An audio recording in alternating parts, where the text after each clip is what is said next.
السلام علیکم ورحمت الله وبرکاتہ. پروګرام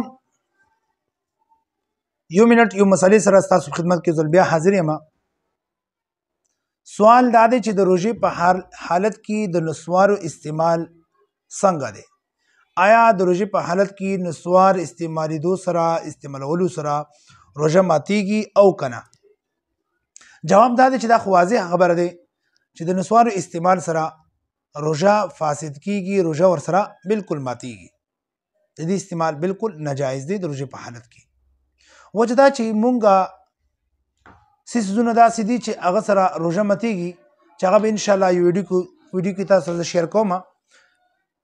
کوم څیزونه چې روژه ماتیږي په هغو کې هغه غذا هم دی چې د هغه استعمال سره د روژهدار جسم ته اصلاح میلاو شي، روژهدار ته جسمانی طور باندې ورسره سکون میلویږي. د روژهدار د جسم دپاره د تسکین او د لذت باعث څیزونه په هغه کې نسوار هم دی. ولې چې موږ ګورو چې د روژې په ماتولو په وخت کې، د افطاري په وخت کې، روژه ماتې په وخت کې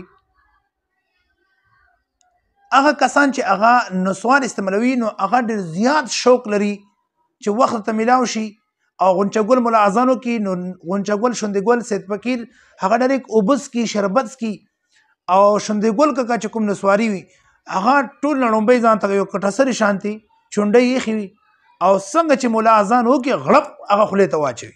نو دې نه معلومیږي چې دې سره د نسواري کس جسم ته سکون میلويږي، د هغه ذهن ته سکون میلويږي. نو داسې څیز چې د روژهدار جسم ته ورسره سکون میلويږي یا غذا په تور باندې استعمالېږي هغه سره روژه ماتیږي.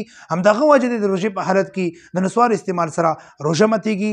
دې نه چې کوم دی ډډه کول پکار دي او روژهدار ته د استعمال ناجایز دی. دغه خبره نور مرګل ته هم رسول پکار دي. جزاکم الله والسلام.